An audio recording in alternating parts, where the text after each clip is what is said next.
Hi guys! Salamat at nandito na naman tayo for another 100% work from home job opportunity na may libreng pa-laptop. Oh my God! Sana all ng company may libreng pa-laptop.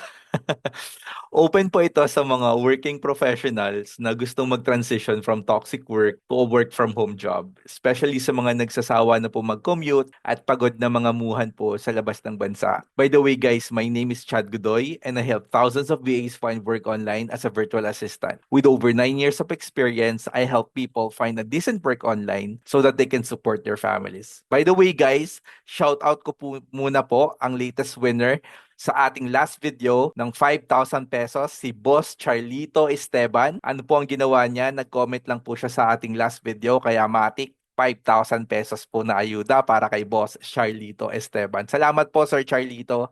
Good luck po sa inyo at enjoy nyo po yung 5K. So kaya kung gusto nyo pong manalo sa susunod, huwag nyo pong kalimutan mag-like, comment at mag-subscribe at tapusin ng video na ito. Malay nyo lang po, kayo na ang maswerteng subscriber na matapatan ng roleta ng ayuda.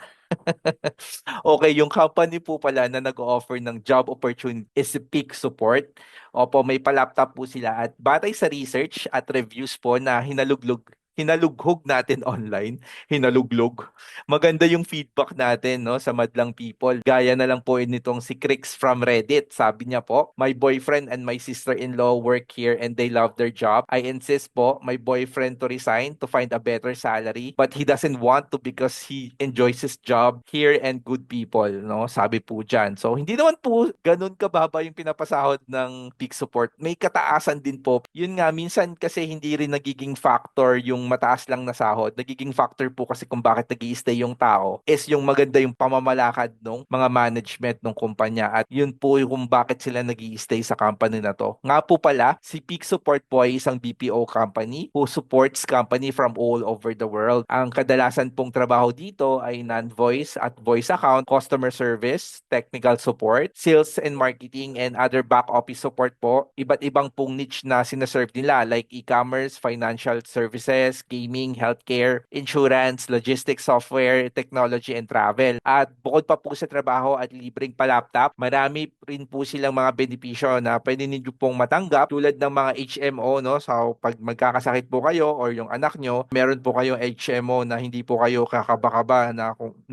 pupunta kayo sa ospital, na wala po kayong pambayad, no? Wala po kayong pang-admit, no? Meron po kayong HMO card and life insurance din po. At kung mag-work ka naman as graveyard shift dito sa company na to, they honor po yung tinatawag nating night differential, no? Yung night differential, additional 10%. Dun po sa kinikita nyo sa per hour. So yun po ino-honor kasi minsan yung iba hindi naman po ino-honor yan, no? Fixed rate lang po, no? Kung $5, $5 lang. Pero itong company na to, meron po silang night differential. So pag pinag-work ka nila sa graveyard shift, syempre may additional hazard pay, di ba? Yung night kasi syempre pag nag-work ka sa gabi, syempre dapat mayroong night differential. So sabi nga po ng isang nabasa natin sa Reddit, no, ito pa po, no, kasi hinalugog na po natin kasi ayaw po natin na mag-broadcast na lang po dito ng mga kung ano-anong trabaho na hindi naman po maganda, na hindi makakapagdulot ng maganda para sa ibang tao. Kaya nagbasa-basa po tayo talaga. So sabi dito sa Reddit, dito lang daw siya nakaipon, no, sabi ni Mr. Federin Aurora, dito lang daw siya nakaipon ng six-figure savings after working for 1 year. Hindi niya siguro masasabi yan kung hindi maganda ang pamamalakad ng may-ari ng kumpanya. So yun po yung mga basihan natin kung bakit po maganda yung peak support. So yeah, so maraming positions ang available sa peak support na pwede nyo pong pagpilian, applyan po sa website nila na makikita nyo rin po dito sa video under the description po nitong video na to. No? Halugugin nyo lang po yung website link dyan. So punta naman po tayo sa mga job responsibilities ng isang available position po ngayon bilang isang executive assistant. Ano? Sa peak support po, marami po talagang ibang-ibang klaseng trabaho dito. No? Mapa HR na position, mapa executive assistant position. Pero ngayon po, talakayin po natin yung executive assistant position kasi yan po yung kadalasang pinag-a-applyan po ng mga nagtatrabaho po bilang isang virtual assistant or working from home na VAs. So yung executive assistant po, yung responsibilities dyan nakalagay, no? Wag po kayong masyadong matakot, no, sa mga English na mababasa nyo. Madali lang po yan, pwede pong kayang-kayang aralin po yan, no? Kaya medyo minsan kasi medyo may pagka-technical lang siya basahin, pero pagdating lang sa trabaho, yan pala ang dali-dali naman pala. no? So please wag po kayong matakot. So yung mga key responsibilities, yung mga admin support, managing process bill payments, and then hindi kayang i-automate, kayo po yung VA na mag-manage nun. You're going to prepare and submit recurring government filings, no, monthly, quarterly, and annually. Maintain, manage all payment and filing calendars to ensure timely completion. Kumbaga yung mga admin support po, yan po isang responsibility ng isang EVA, and basic accounting and financial coordination. Actually po, yung mga trabaho po na to kadalasan po sa company, meron po yung mga training. No, wag po kayong masyadong discourage kapag nakikita nyo ang dami namang responsibilidad ng posisyon na to, baka hindi ko kayanin. No, hindi po, no. Madali lang po 'yan, lalo na po pag isang company po na set up na medyo malaki-laki na kagaya po ni Peak Support. Meron yung tinatawag na SOPs na babasahin nyo lang para sundan yung step by step kung paano nyo gagamitin yung gagawin yung trabaho. At syempre, meron po kayong mga technical lead support po na nasa taas nyo po para turuan din po kayo, i-train po kayo, no, para gawin yung trabaho nyo. Hindi man palagi na, oy, ito, gawin mo na yan, tapos kailangan magaling ka na. Hindi po ganun. Wala pong ganon. Talagang babanatan ko yun pag ganon ang ginawa sa aking pamamalakad. Pero wala pong ganon. Lahat po yan tinitraining. No? So, scheduling ka and calendar management, no? You're going to coordinate appointments and in-person meetings, no, that fall outside of the CEO's calendar system. Assist with occasional travel booking. So, yung calendar management, no, kailangan din po yan. Kailangan din alam nyo po yan. Gumamit po ng mga Google Calendar, Google Workspace, and ad hoc support, email management, social media, and email marketing task, no, nakapaloob din po yan sa executive assistant position. At syempre, pag sinabi mo kasing executive, syempre, ang ima-manage mo, yung executive position din po. Yung pwedeng mga CEO, mga vice president, no, yun po yung mga i-handle nyo na tao para matulungan sila sa mga pang-araw-araw na buhay nila. Kasi nga, syempre, assistant ka di ba? Pag assistant ka, you're going to help them improve their daily lives, no, pag EA or EVA ka. So, minsan, syempre, nag-handle ka rin ng social media nila, no? Ikaw yung sumasagot sa ganito, yung mga kuning-kuning, kayo po yun. Tapos, pag may mga ibang member na VA sa team nyo, dahil EVA ka, ikaw yung nagko-coordinate ng mga bagay na importante na kailangan pong matrabaho sa pang-araw-araw na trabaho ng mga ina-assist nyo pong mga high-level position people. So, yun po yung trabaho ng isang executive virtual assistant.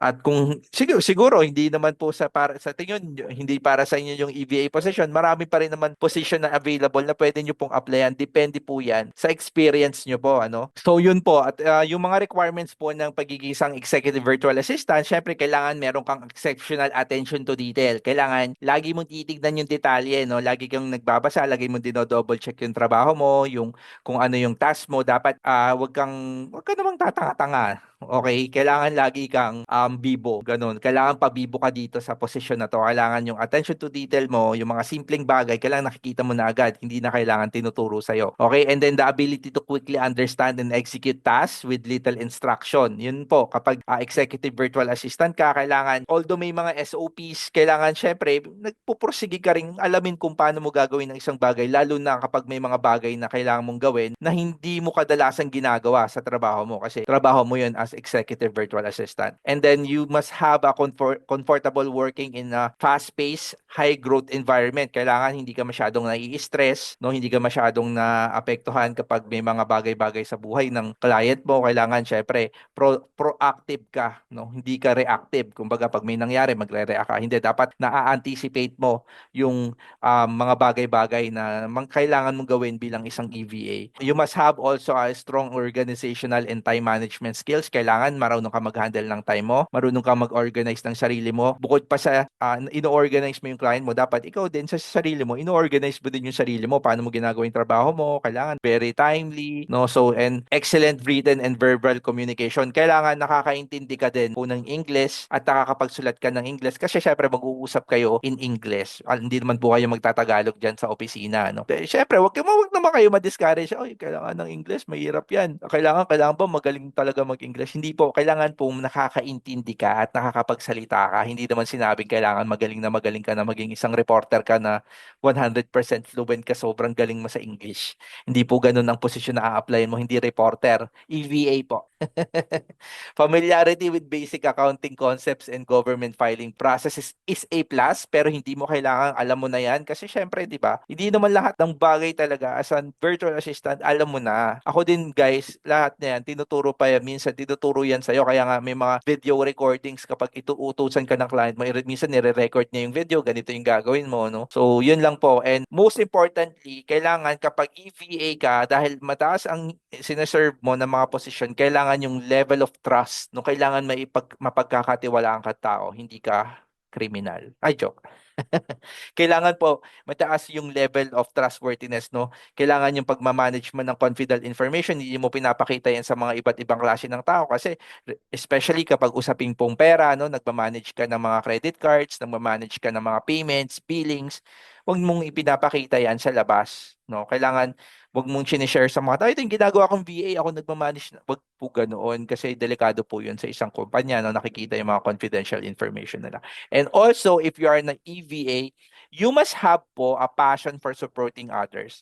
Hindi naman po pwedeng na nag-EVA ka, tapos pag humingi ng tulong sa iyo yung kliyente, ay, dami namang hinihingi ng tulong na to. Dami namang message ng message sa email ko, tawag ng tawag sa messenger ko. Wag po ganun. Kasi kung EVA ka, dapat matuwa ka kasi mini-message ka ng kliyente mo, ini-email ka. Kasi nga, yun yung posisyon mo para mapadali yung buhay nila, hindi para pahirapan sila. So, yun lang po yung mga requirements po para sa EVA position dito po sa Peak Support. Okay, so kung ready na po kayo mag-apply, dyan po sa link na yan, makikita nyo po yung apply button at pipindutin nyo yan. Ano? Pagkatapos po, tatanungin po kayo doon sa may part na apply with resume. No? I-upload nyo po yung resume nyo. Dapat po maayos yung resume nyo. No? Pwede po kayong gumamit ng Canva kasi po, yung resume nyo po, ipo-pull out niya po yung information. No? Pag in-upload nyo po yung resume nyo dyan, lahat ng information sa resume nyo para hindi kayo mahirapan, ipo-pull niya na po yan para hindi na kayo magta-type po manually. So, kailangan po maayos yung resume nyo. No? Presentable. No? So, yun po. And then, pag upload nyo ng resume dyan, i-click nyo po yung next step, lalagay nyo yung mga phone number and other details, and then you click next step, and then 2, 3, 4, itatanungin po kayo ng mga basic po na tanong. Basic lang po yan.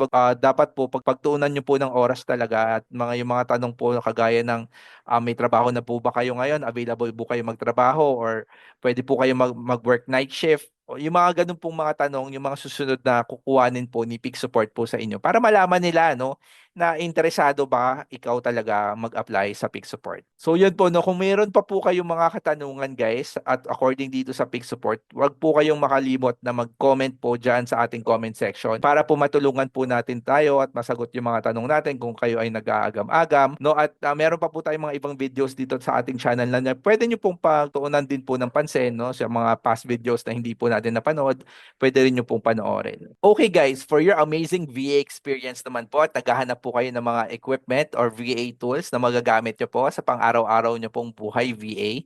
Ito pong Jabra Evolve 240 po. Ito po yung ginagamit ko, no, pang vlog at also pang work. This cost around 6,600 pesos. Medyo may presyo pero kita nyo naman po, swak na swak po yung boses. Wala pong sabit, no, kapag nagsasalita tayo sa vlog, kapag meron tayong meetings, online meetings, hindi po talaga maririnig yung background noise. Ngayon po may nakatutok sa akin na ventilador pero hindi nyo po masyadong naririnig, 'di ba? Kasi meron po siyang noise canceling feature. Pero kung naghahanap naman po kayo ng medyo mura-mura at medyo budget is tight, no, nag-beginner VA lang po tayo, pwede nyo pong hanapin yung Jabra Evolve 20 po. Yan po yung ginamit ko nung nagsisimula ako at medyo may kagandahan na rin po yan, no? Swak na rin po yan, no? Meron na rin yung noise canceling feature pero hindi po kasing ganda syempre ng Jabra Evolve 240 pero pwede na rin po yan sa mga nagsisimula pong mag-virtual assistant. And also po sa mga naghahanap naman po ng isang magandang webcam, no? For example, yung mga webcam nyo po na ginagamit sa laptop nyo, hindi po masyadong maliwanag, no? Hindi po masyadong HD, at nahihirapan yung client na makita yung kagwapuhan nyo, pwede nyo naman po itry yung C920 Logitech HD webcam 1080p. 1080 po ito na ginagamit pong pang vlog, di ba? Hindi lang po ito pwede sa mga meetings, pwede rin po ito for vlogging. Para naman po sa naghahanap ng magandang keyboard, Logitech Gaming Keyboard, Logitech 213 po, gaming keyboard ang swak na swak po. Para sa napakagandang tipa at maayos na pamumuhay bilang isang VA, no? Maganda po kasi ito, ang gaming keyboard po kasi ay design po para makapag-type ka ng mabilis, komportable. Kahit hindi po ako gamer, ito po yung ginagamit ko kasi nga design po siya na mabilis kang mag-type, no? Kaya kahit hindi ako mabilis mag-type, bumibilis yung pagta-type ko kasi nga sa bawat tipa, Logitech ang kaagapay mo. Sa mga hindi pa po nagsasubscribe, don't forget to subscribe our channel and click our notification bell button para po ma-update po kayo sa mga susunod na pong mga videos, and don't forget to comment po para at least masama po natin kayo sa ating next raffle giveaway na ayudas po. Salamat po sa inyo at see you soon on my next video. Thank you for watching and God bless po sa lahat. Salamat po.